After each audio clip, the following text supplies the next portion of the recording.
Coucou tout le monde. Alors aujourd'hui je vous retrouve pour une vidéo témoignage, on va dire, parce qu'en fait je vais vous parler globalement de comment ça se passe dans un travail en guest house. Donc ça fait longtemps que j'aurais dû faire cette vidéo, mais j'étais un peu feignante, je suis très feignante on va dire. Donc je me suis dit je vais vous la faire aujourd'hui parce que tout simplement moi je vais bientôt quitter la mienne, celle où je suis, parce que j'ai envie d'avoir mon propre chez moi. Et normalement, en fait, si tout se passe bien, c'est justement, on va dire, l'un d'entre vous qui me remplace, parce qu'en fait, c'est une de mes abonnées qui m'a contactée en me disant qu'elle cherchait un boulot, et puis elle est arrivée il y a une semaine maintenant en Corée, et si tout se passe bien, elle prendra ma place quand moi je vais partir. Donc, je vais vous parler en fait de la manière dont je connais moi, parce qu'en fait, je sais qu'on peut travailler en guest house en étant payé. J'ai une amie, c'est ce qu'elle fait, et elle travaille 6 heures par jour dans une guest house et elle a un salaire, donc un SMIC coréen. Et on peut, comme moi, travailler dans une guest house et en échange pouvoir dormir dans la guest house et vivre dedans en fait, tout simplement. Donc, dans énormément de guest house, on travaille un peu tous les jours. Donc, pour certaines personnes, ça peut être bien, pour d'autres, c'est un peu chiant parce que si tu veux trouver un travail à côté, le fait d'avoir quelques heures tous les jours, c'est très très chiant. Et c'est la raison pour laquelle en fait j'aime bien celle où je suis, c'est que tout simplement j'ai 2 jours de permanence par semaine. Donc les jours de permanence, ça veut dire tout simplement que je dois rester dans la guest house au cas où il y ait des guests. Je suis obligée d'être sur place. Donc j'ai 2 jours de permanence. La permanence c'est de midi jusqu'à 23 h le soir. Et autrement, notre rythme, c'est un week-end sur 3, sur 4, selon le nombre de personnes qu'il y a dans le staff, où on est de permanence tout le week-end. Donc le week-end, ça commence le vendredi à 18 h et ça se termine le dimanche à 23 h. Donc là, vu qu'on est 4, en gros, un week-end par mois, t'es bloqué dans la guest house on t'est bloqué dans la guest house quoi. Donc ça peut paraître chiant comme ça, mais je trouve qu'une fois par mois ça va, c'est pas non plus, c'est pas excessif. Moi je sais qu'en fait je suis sortie du système un week-end par mois tout simplement parce que généralement là où j'ai le plus de boulot et je bosse le plus c'est en week-end et ça me posait énormément de problèmes. Donc en fait j'aide le week-end quand je suis là, mais je ne suis pas bloquée dans la guest house le week-end. Donc voilà. Et ce qui est bien en fait, c'est que le planning c'est nous qui le choisissons. Donc en fait, il y a 4 lits dans le dortoir du staff, donc on peut être jusqu'à 4 membres du staff. Et on discute entre nous pour savoir, pour mettre un planning en place. S'il y a quelqu'un qui a des cours tel jour, s'il y a quelqu'un qui a tel truc tel jour, ça se fait par la discussion. Les gens ont choisi entre nous qui va être de permanence tel jour, etc. etc. Moi je sais que par exemple, aujourd'hui, mes jours de permanence vont encore changer parce que tout simplement, on a une nouvelle membre du staff qui a remplacé ma Livia bien aimée. Donc, qui l'a remplacée, sauf qu'elle, elle a des cours, elle est en échange universitaire et elle a des cours. Donc, à la base, moi j'étais de permanence le mercredi et le jeudi, et maintenant je suis de permanence le mardi et le jeudi. Et je sais que quand je commençais, par exemple, j'étais de permanence le lundi et le mardi, donc ça peut changer assez souvent. Parfois, je sais que quand je suis arrivée, je suis arrivée quand en septembre, eh bien, Livia et moi, on s'est retrouvées toutes les deux dans la guest, que toutes les deux. Ça a été très très dur de gérer tout ça à deux parce qu'au final, on se retrouvait à bosser pratiquement tous les jours, tous les week-ends. Ça a été assez dur de faire ça seulement à deux. Et en fait, les autres membres du staff sont arrivés petit à petit, mais plus tardivement. Donc, on a dû gérer facilement un mois à deux, ce qui a été quand même assez compliqué, moi, à côté, pour bosser et tout. Et ça n'a pas été une période, on va dire, facile, parce qu'il y avait énormément de guests aussi. Donc, on avait énormément de boulot dans la guest house et c'était un peu chiant. Donc maintenant, on est 4. Moi, quand je vais partir, il y a quelqu'un d'autre qui va me remplacer. Donc, ils seront encore 4 pour travailler. De toute façon, on ne peut pas être plus de membres de staff parce que le dortoir du staff, il y a 4 lits. Et puis de toute façon, il n'y en a pas besoin parce que la guest house, elle est petite. Enfin, elle est petite, c'est-à-dire qu'on a 30 lits en fait. Donc il n'y a pas besoin des 10, 15 pour pouvoir faire ça. On va dire que avantage des avantages qu'on peut avoir, c'est que nous, on n'a pas de manager coréen. Donc il y a le patron et sa femme qui ne sont jamais là, mais vraiment jamais là. C'est-à-dire qu'ils en ont c'est un peu limite, ils n'en ont pas rien à foutre de la guest house parfois. Et le manager, en fait, bah, c'est Alexis, c'est un membre du staff aussi, et c'est lui qui va faire, lui son boulot, en fait, il a les mots de passe et tout, donc il va faire tout ce qui est vérification des mails, confirmation des bookings, sur les sites web et tout ça. Donc en gros, il a toute cette partie vérification que les autres membres du staff n'ont pas. Et bah, que nous, on n'a pas, parce que Livia, elle avait pris ce boulot-là quand Alexis était rentré en France, mais elle n'en pouvait plus parce que bah, ça lui plaisait pas, parce que bon, si on va dire que le manager il est censé un peu gérer l'équipe, dire un peu ce qu'on doit faire et tout, et puis bah, c'est pas du tout dans son caractère de dire à telle personne qu'il faut qu'elle fasse ça et ceci, cela, donc elle était pas du tout à l'aise dans son rôle de manager. Et autrement, bah, en fait, les autres membres du staff, et bah, on tourne.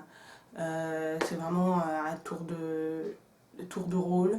On fait un peu de tout, c'est-à-dire que le but c'est vraiment de maintenir la guest house propre pour les guests, donc il faut qu'elle soit vivable.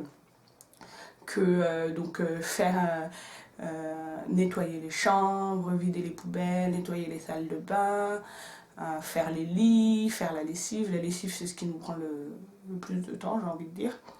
Les chambres privées aussi sont assez longues à faire, surtout en hiver parce qu'on a des houses de couette qui sont vraiment super chiantes à laver et tout, et qu'on n'a pas d'espace. On n'a pas d'espace pour mettre à sécher. Donc en fait, on fait la lessive et on met à sécher dehors. Sauf que bah, quand il fait moins je sais pas combien, que tout gèle, bah faut trouver un moyen pour faire sécher à l'intérieur. Quand il pleut, pareil, il faut trouver un moyen pour faire sécher à l'intérieur. Donc généralement on utilisait un peu les chambres privées et tout pour pouvoir faire sécher tout ça. Mais il est arrivé des moments où on n'avait plus de drap, plus rien, parce que on pouvait plus...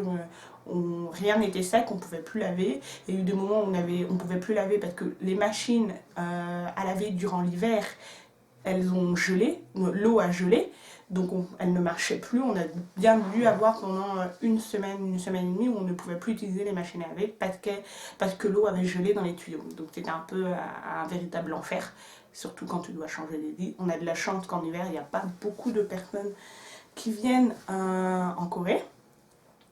Mais autrement, voilà, c'est-à-dire qu'en gros, les tâches, c'est vraiment maintenir la guest house propre pour que les gens s'y sentent bien.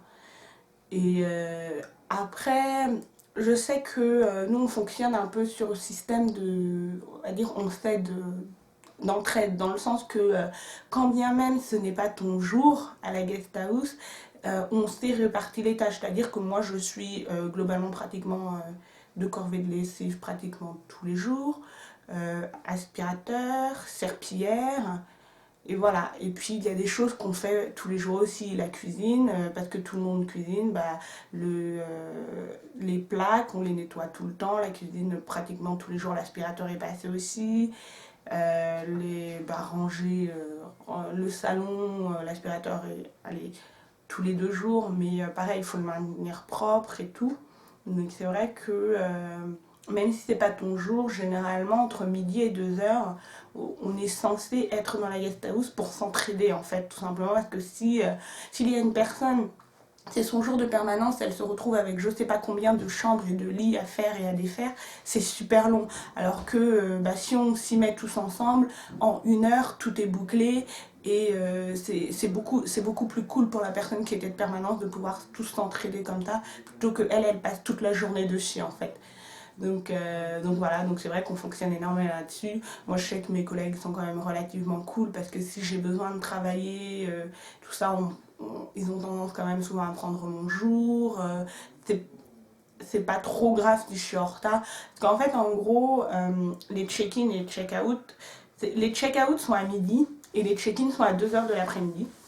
Donc entre ce laps de temps, on doit tout nettoyer pour que les prochains guests qui doivent utiliser la chambre derrière aient une chambre nickel. Donc entre midi et 2 heures, bon, on s'y met tous et puis bon, on nettoie quoi. Et puis après, s'il y a d'autres trucs à faire, on le fait un peu au courant de la journée, on se repose, on regarde la télé, des trucs comme ça quoi. Mais c'est pas non plus à fond tout le temps, tous les trucs à faire. Et donc c'est vraiment, je trouve que la guest house dans laquelle j'ai été quand même, c'est vraiment cool. On va dire que le seul gros inconvénient, c'est que justement il n'y a pas de coréen. Je suis la seule à relativement bien parler coréen pour dire le niveau. Le niveau. Donc quand il y a des Coréens qui appellent, c'est assez compliqué de faire les bookings et tout ça. Surtout qu'en fait, on fait attention aussi à ne pas en accepter trop parce que légalement parlant, les Coréens n'ont pas le droit de séjourner dans les guest houses en fait. C'est-à-dire que pour l'économie du pays, ils doivent séjourner dans les hôtels, mais les guest houses ne sont pas autorisés aux Coréens.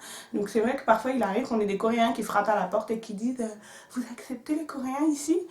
Donc nous on dit oui, mais on peut pas prendre des trop gros groupes non plus. Et puis bon, on voit si... généralement en fait les Coréens ils viennent le week-end parce qu'ils vont faire la fête à Hongdae, donc ils ont besoin d'une chambre pour rester, des trucs comme ça. Mais le patron il veut pas que ça reste un mois et voilà, une semaine déjà pour lui parfois c'est beaucoup trop. Donc il y a ce souci qu'il y a personne qui parle réellement coréen dans la guest house. Et puis autrement, c'est tout quoi. Je pense que c'est un très bon boulot pour... c'est un très bon boulot. Je pense qu'en gros, si vous venez avec un PVT, que vous n'avez pas foncièrement envie de dépenser de l'argent tout de suite dans un logement parce que vous n'êtes pas sûr de trouver du boulot derrière, ça peut être une solution dépannante dans le temps de trouver un boulot, de trouver un appartement, vous restez quelques mois, ça peut le faire. Moi je sais que ma collègue elle était en échange universitaire, donc elle avait cours 2 à 3 fois par semaine. Elle ne pouvait pas vivre dans son dortoir et ça lui revenait à trop cher, donc elle était dans la guest house. Et c'était bien. Moi, c'est parce que c'était vraiment une situation, on va dire, d'extrême urgence. J'avais pas d'argent, pas de visa, pas de travail et j'étais sur le point de rentrer en France. Donc j'ai vu l'annonce et je me suis dit, bon, je vais tenter. Et puis, si j'avais pas trouvé ce travail en guest house, je serais en France à l'heure qu'il est parce que j'étais vraiment dans une situation où je pouvais pas me permettre de rester en Corée, où je n'avais pas l'argent pour rester en Corée et que ça devenait vraiment compliqué et ça devenait vraiment difficile en fait. Donc, au bout d'un moment, on va dire que c'est bien de se battre pour rester dans le pays dans lequel on a envie d'être.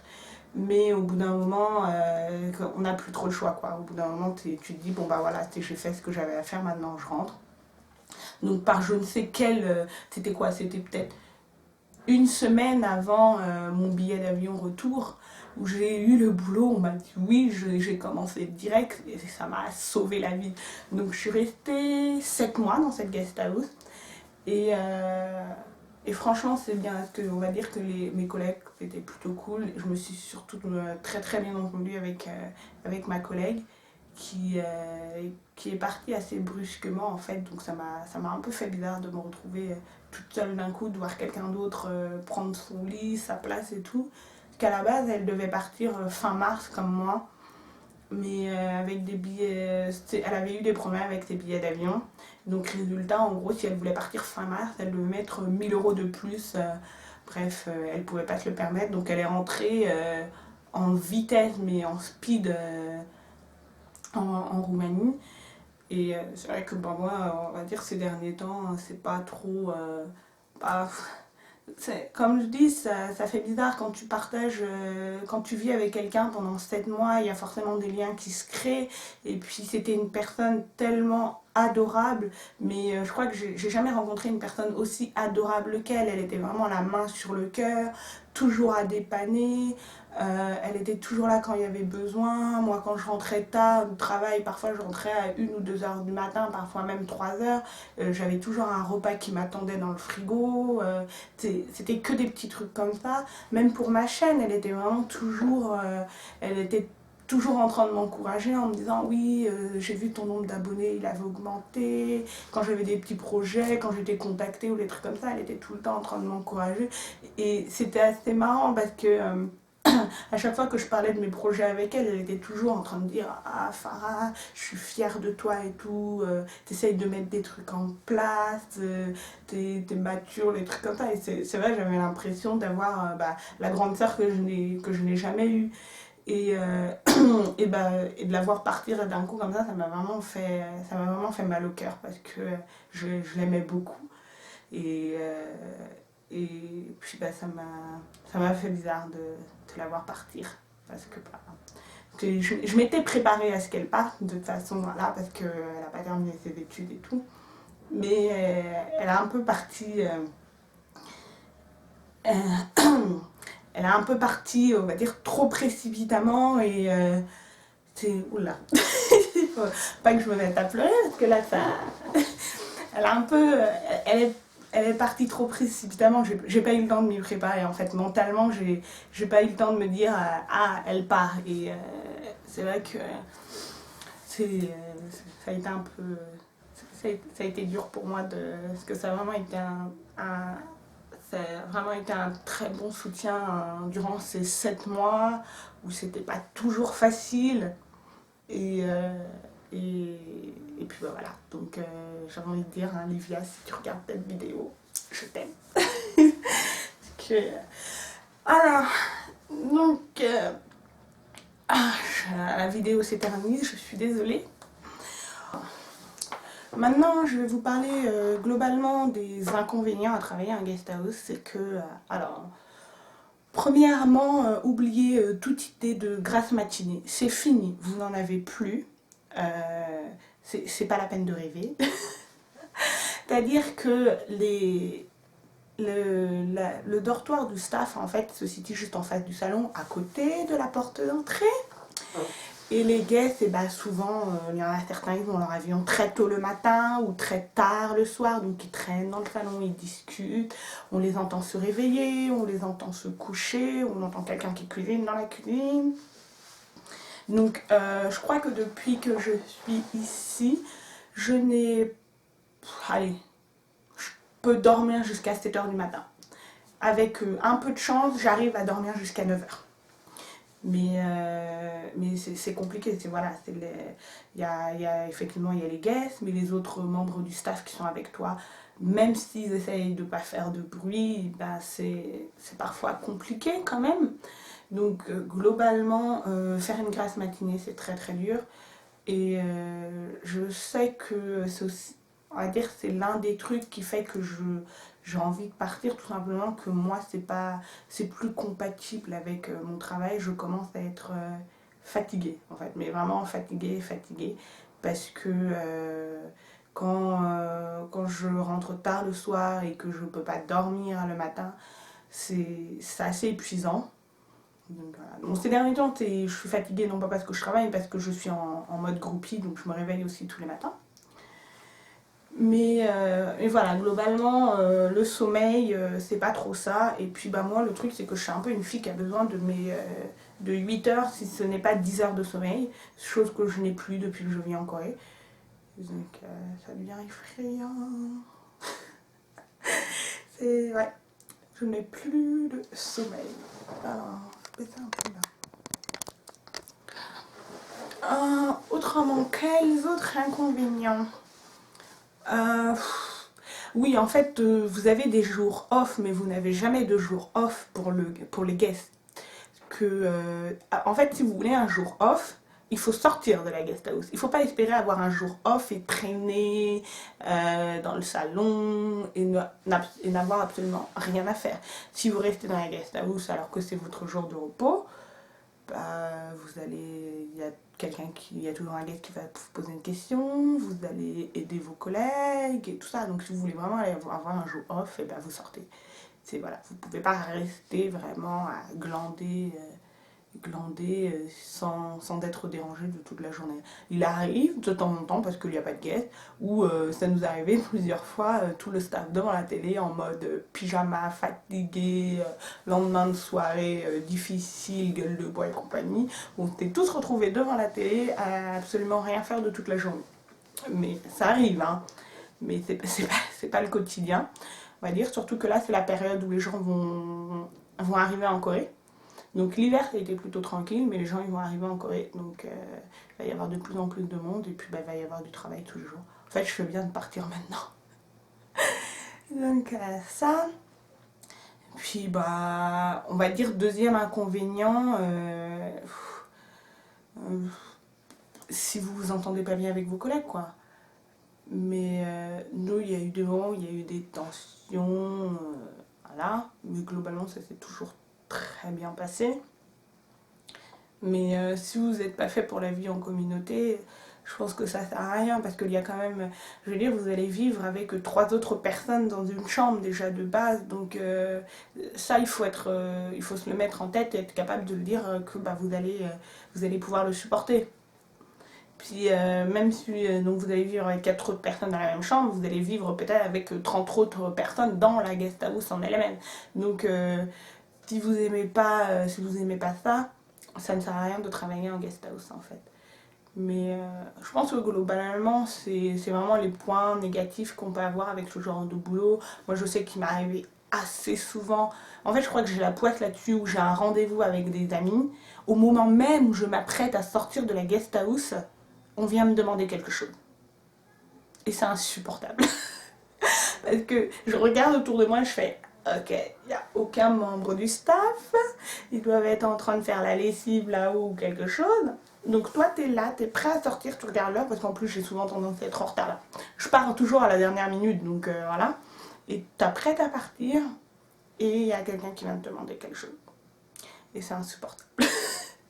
Donc je m'excuse auprès de mes amis toutes ces fois où j'ai été en retard à des rendez-vous, mais ce n'est pas entièrement de ma faute.